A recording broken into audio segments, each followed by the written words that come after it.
The tension in the Georgia Capitol was thick enough to cut with a knife. Cameras flashed, aides whispered nervously, and the air buzzed with anticipation. Stacey Abrams, known for her fiery passion and unshakable determination, stood across from Senator John Kennedy of Louisiana, a man equally famous for his sharp wit and unapologetic Southern charm. No one could have predicted what was about to unfold. It began as a standard policy meeting about voting rights, but within minutes, that discussion turned into a verbal standoff that would send shockwaves across the political landscape. Abrams, her voice trembling with both conviction and frustration, slammed her hand on the desk. "You have no right to question the integrity of my people or my state," she declared, her tone echoing through the chamber. "If you can't respect that, Senator, then get out." The room fell silent. Every reporter's pen froze mid-sentence. The only sound was the faint hum of the air conditioner as all eyes turned to John Kennedy. Known for his quick humor and drawling one-liners,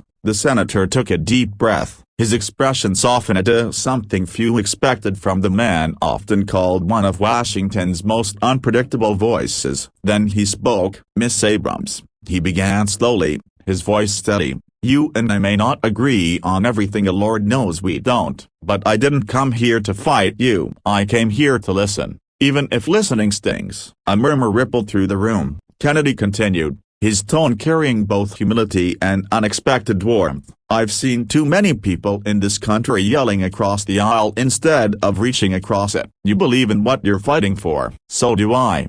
Maybe that's not a reason to shout, and maybe that's a reason to talk." The words hung in the air, disarming even the most cynical onlookers. Stacey Abrams blinked, visibly taken aback. For a moment, the fire in her eyes dimmed, not out of defeat, but reflection. She had fought for voting rights her entire life, clashing with countless lawmakers. But this time, something was different. Kennedy's tone carried no mockery, no political posturing, just sincerity. The tension broke when Abrams slowly nodded. "Then let's talk," she said quietly. The shift in her voice, measured, controlled, yet open, signaled something rare in modern politics: mutual respect. What followed wasn't broadcast live, but insiders later revealed that the two talked for hours about justice, fairness, and the fractures that divide America. Kennedy listened as Abrams detailed the barriers many voters still face. Abrams, in turn, listened as Kennedy shared his concerns about ensuring election integrity and public trust. Neither changed the other's mind completely,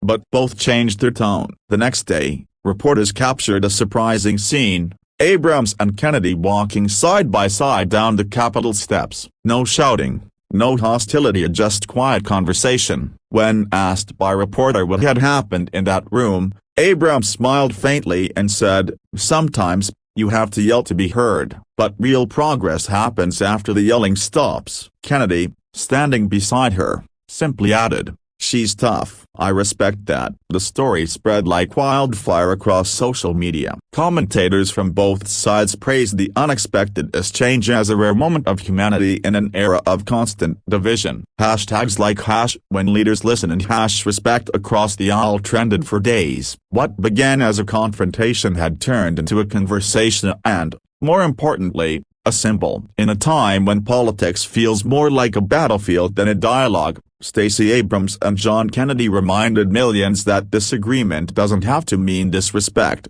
Their exchange became a viral lesson in emotional intelligence and leadership. It reminded viewers that strength isn't always about being the loudest voice in the room. It's about knowing when to lower it. Abrams' anger was born from purpose, Kennedy's reply from understanding. Together, they created a moment that transcended politics. By the end of the week, both leaders were invited to speak jointly at a bipartisan leadership forum about bridging divides. Standing on the stage, Abrams told the audience, "If you want to change hearts, start by hearing them." Kennedy followed with a grin, "And if you want to be heard, start by listening." The crowd rose to its feet in thunderous applause. That single moment of one yell, one reply, sparked a ripple far greater than anyone expected. It was a reminder that progress doesn't come from perfection, it comes from passion, patience, and the courage to face our differences with empathy. In the end, Stacey Abrams and John Kennedy didn't just argue, they evolved. And in a world desperate for connection, Their story stood as proof that sometimes, the loudest breakthroughs begin with the quietest understanding. A moment of fire became a story of hope, and that's what America needed most.